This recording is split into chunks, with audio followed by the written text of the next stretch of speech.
That should do it. Oh, it's working. Wallace and Gromit's Grand Adventures is a 4-part episodic series from Telltale, and it's a whole package of 4, essentially Wallace and Gromit short films that you get, that you'll be playing through and actually having to solve through the puzzles.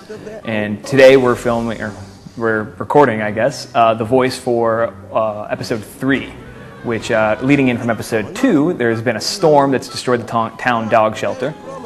And all these dogs are running amok, and a man comes to town to host a fundraiser for Wallace and Gromit. And in true Wallace and Gromit fashion, they have their business du jour, which is a ice cream making business, and they decide to bring that to the fair to help raise money for the dogs. Well, I mean, we have a lot of characters in Wallace and Gromit, and Major Crumb is this kind of eccentric old army major, or he has this really like scattershot background where he's been everywhere and kind of done everything, and he's always telling stories. To him, everything is a terrifying adventure, and of course, in the course of the games, he has some real live adventures to deal with, and it's great to see him either fall apart or actually, succeed. I told you, Private, you can't have any of my biscuits. It's for the good of the regiment. So he's kind of a little off his rocker, or off his trolley, I guess you guys would say. Oh, I don't know. Final demand, I don't know. There's payment due now, and a disconnection. He's a character who's already existed and who everyone loves. A great deal of that is because of the voice that was there. Peter Sallis's voice was such a lovely voice to it that's really helped the character become what it is. So that's a tough job in trying to get that right, and not just mimicking the voice, but also just really trying to find the character that people connect with as well. It's all gold, Gromit. He didn't touch me silver cheese platter, and that's a valuable piece. Because I watched the cartoons a lot. When I was at school, I'd watch them every time they were on, watch the recordings of them, and I think just mimicking voices was something I did anyway. All that hard work fouled up by a few rogue whippets. There's that enunciation and the way Wallace talks, and the mouths of the characters are so important. You can't talk too fast in Wallace and Gromit.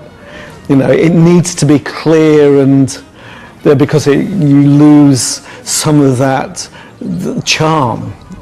And we're also working in concert with a man named Tristan Davies, who does Private Eye out here, and he makes sure that it's Northern English enough. Moggy off, you lobby gobblers! Use the word punter for like customers. Because I thought that was like derogatory. Like I felt that was like, it's like if somebody called me a punter in a bar, I'd be like, back up, like let's go.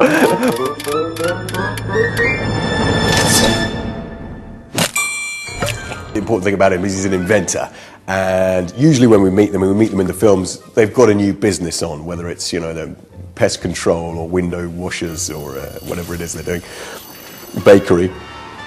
And in the first adventure we meet them, they are getting into the honey business, and they've got a huge hive set up in their cellar, and they've got a massive order of honey to get through.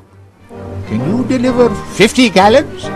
50 gallons? And in each episode, you kind of have those kind of staple Wallace and Gromit features, whether it's their business that they're running, their neighborhood, crazy contraptions, and then in Telltale form, their classic or semi-classic adventure games, except you'll be walking your characters around to explore the world, talking with characters, learning information, and ultimately solving puzzles. And then the story kind of just unfolds while you're doing all that. They're story-driven games, so the story is key to everything else. The episode we're recording here is really much a Gromit story. We're really you're going to be with Gromit for a good chunk of time, and I like that. I like that you can see the 4 episodes, and when you sit down and you play them at home, you're going to get 4 different experiences. You're going to get a bunch of different sorts of puzzles. Not just the same sort of puzzle with a different item or a different character, but you're going to get a whole bunch of different things to think about. Go over and look at little things. And if you sit down with Muzzled, go look at the movie poster downtown. There's a joke there, and that's what I think makes a good adventure game. It's that passion and that delightful characterization, the charm of it. You know, it's just wonderful. The thing I love about it is I get kudos from my kids, you know. And it's like most of the actors, when they come in, they go, you know, I'm going to go do Wallace and Gromit, you know. It's terribly British.